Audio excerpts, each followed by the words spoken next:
Number 3 पर एक ही चीज आती है कि आपका बच्चा स्मार्ट हो, दुनिया को हैंडल कर सकता हो। एकदम रीसेंट एग्जाम्पल 4 दिन पहले का है, आखिरी एग्जाम्पल के बाद खत्म करता हूं। एक बच्ची है जिसने मेरा दिल जीत लिया 3 दिन पहले। उत्तर प्रदेश की 10वीं क्लास की बोर्ड की टॉपर है। उसका नाम है प्राची निगम शायद। उस बच्ची का जो गेटअप है थोड़ा सा अलग है। उसकी थोड़ी सी मूंछ है, हल्की सी दाढ़ी है, जो कि बहुत रेयर बात नहीं है। लड़के और लड़की में उतने अंतर नहीं होते जितने हम सोचते हैं। आजकल हम जब स्टडीज करते हैं जेंडर में, इस बात को समझते हैं। टेस्टोस्टेरोन हार्मोन पुरुषों में भी, महिलाओं में भी। पुरुषों में थोड़ा ज्यादा है, महिलाओं में थोड़ा कम है। और यदि किसी महिला में थोड़ा सा ज्यादा हो जाए तो थोड़ा सा चेहरे पर बाल आ जाते हैं। हार्मोनल थेरेपी करवा लो तो ठीक हो जाता है, इतनी सी बात है।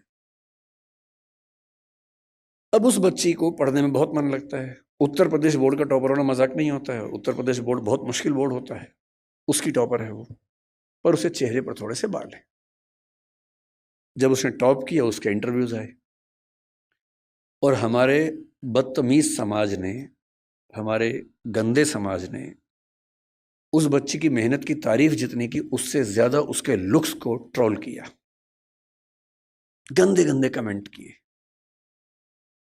और सोच के देखिए, 10वीं क्लास का बच्चा जिसकी उम्र 15 साल होगी, जो पढ़ने में इतना डूबा हुआ है कि फर्स्ट रैंक लेके आ रहा पूरे स्टेट में, उसकी मेहनत पर बात नहीं हो रही है। बात हो रही है कि उस लड़की के चेहरे पर बाल कैसे हैं।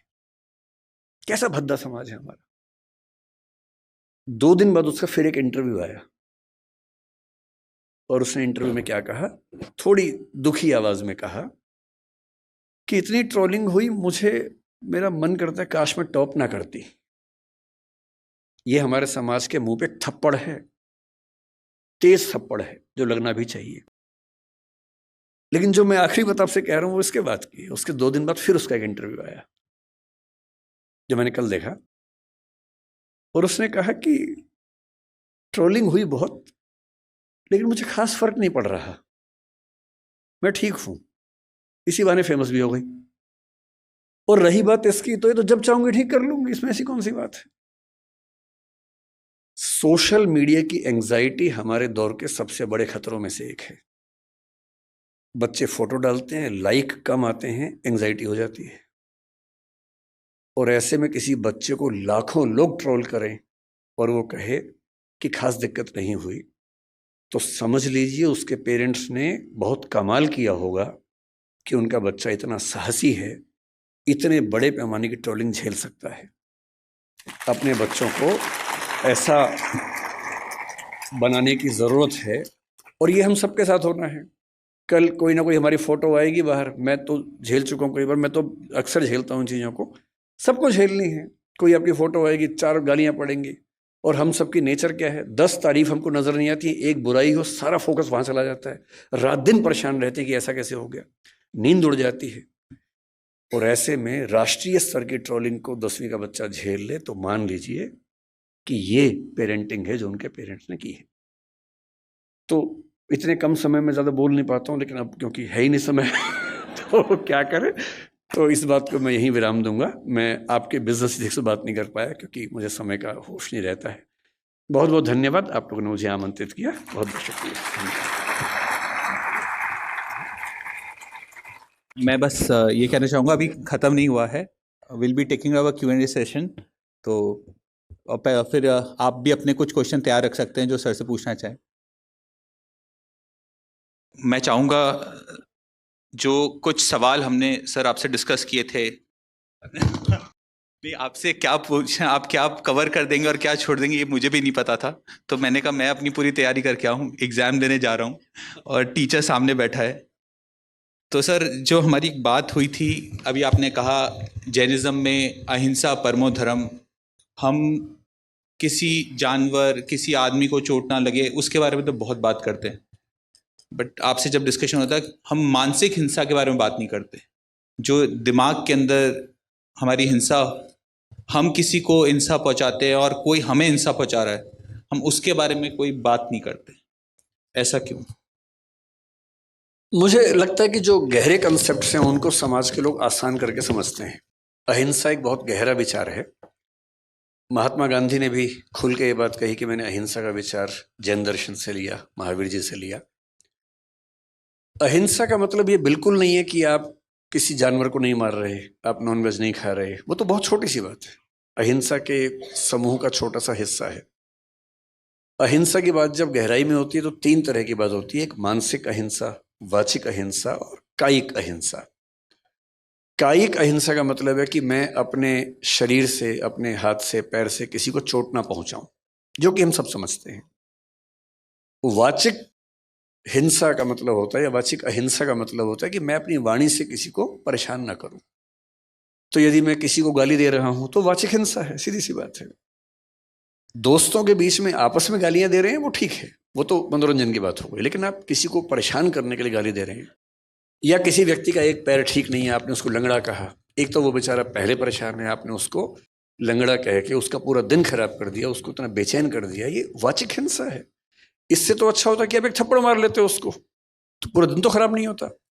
पूरा दिन खराब किया, उसको एंग्जाइटी में डाल दिया, ये वाचिक हिंसा है। और उससे अगले स्तर की है मानसिक हिंसा। अगर आप अपने मन में किसी को दबाव डालते हैं या सोचते हैं कि मैं इसके साथ ऐसा कर दूं, ऐसा कर दूं, मसलन आपका बच्चा चाहता है कि मैं एक्स विषय पढ़ूं, और आपने कहीं से सीखा हुआ कि ना, इंजीनियर तो बना के मानूंगा तुझे मैं। आपने पहले मानसिक हिंसा की कि तुझे मेरे हिसाब से जीना है, ना कि अपने हिसाब से जीना है। अगर आप ऐसा सोच रहे हैं तो ये मानसिक हिंसा। मैं जानता हूं इस बात से आप में से कईयों को दिक्कत हो रही होगी, पर मैं तो सच ही बोलूंगा। अगर आपने मन में ठान लिया है कि कोई मेरे हिसाब से ही जिएगा, ये मानसिक हिंसा है। अगर आपने वाणी में ये बात कहनी शुरू कर दी है और नहीं मानता तो डांट रहे हैं उसको, ये वाचिक हिंसा है। जब इन सब से काम नहीं चलता फिर मार पिटाई शुरू होती है, उसके बाद वो तो बहुत बात की बात है, लेकिन उसके पहले कितने स्तरों की हिंसाएं तो हो चुकी हैं। इसलिए कायदे का इंसान मेरी नज़र में वो है जो बहुत डेमोक्रेटिक हो, अपनी इच्छाएं न थोपता हो, दूसरों की इच्छाओं का सम्मान करे, तो आप कायदे में अहिंसक हैं। वरना आप 2 स्तरों पे हिंसक हैं, केवल बाहरी स्तर पे अहिंसा करके खुशफहमी के शिकार हैं। सर, ये जो बात है कि हम अपने बच्चों की जो भी वो करना चाहते हैं, बट आज जो माँ बाप होते हैं वो संघर्षों से निकल के आए होते हैं, और जैन कम्युनिटी में स्पेशली जो फर्स्ट जनरेशन एंटरप्रेन्योर्स हैं जिन्होंने आज अपना बिजनेस बनाया, वो उन्होंने इतना एक्सपीरियंस गेन किया है। मेरे हिसाब से बस वो अपने बच्चे को शायद गरीब नहीं देखना चाहते, वो एक चाहते हैं कि वो एक सक्सेसफुल बन जाए, उसका नाम हो जाए समाज में, इसलिए उसको एक तरफ पुश भी करते हैं। तो क्या वो उसको हिंसा ना करते हुए उस तरफ कैसे पुश किया जाए? देखिए, जैन समाज में ये चिंता कि बच्चे गरीब ना हो जाएं, ये तो लाजमी चिंता है नहीं। जितना मैं समझता हूँ आपके समाज को, क्योंकि पूरे देश में कुल मिला के 44 से 46 लाख आबादी है। 44 लाख 2011 में थी, मैं अनुमान कर रहा हूँ कि 24 में वो 47 लाख के आसपास मैक्सिमम होगी, क्योंकि जैन समाज की ग्रोथ रेट भी सबसे कम है, 5% के आसपास डेकेडल ग्रोथ रेट है। तो 15 साल में 7% मान लीजिए, इससे हमारे 3 लाख और बढ़ गए होंगे, 47 लाख के आसपास होंगे लगभग। इतनी ही आबादी है, और ये भारत की नहीं, दुनिया भर की बता रहा हूँ मैं, भारत तो है ही। और इतनी आबादी के पास जितने रिसोर्सेज हैं वो इतने हैं कि 10-20 करोड़ लोग भी पल जाएंगे आराम से, उसमें कोई चिंता वाली बात नहीं है। तो आप अगर ये कह रहे हैं कि हम चाहते हैं कि हमारे बच्चे गरीब ना हो, तो आप ऐसा तनाव मत लीजिए। मैं ये बात मैं और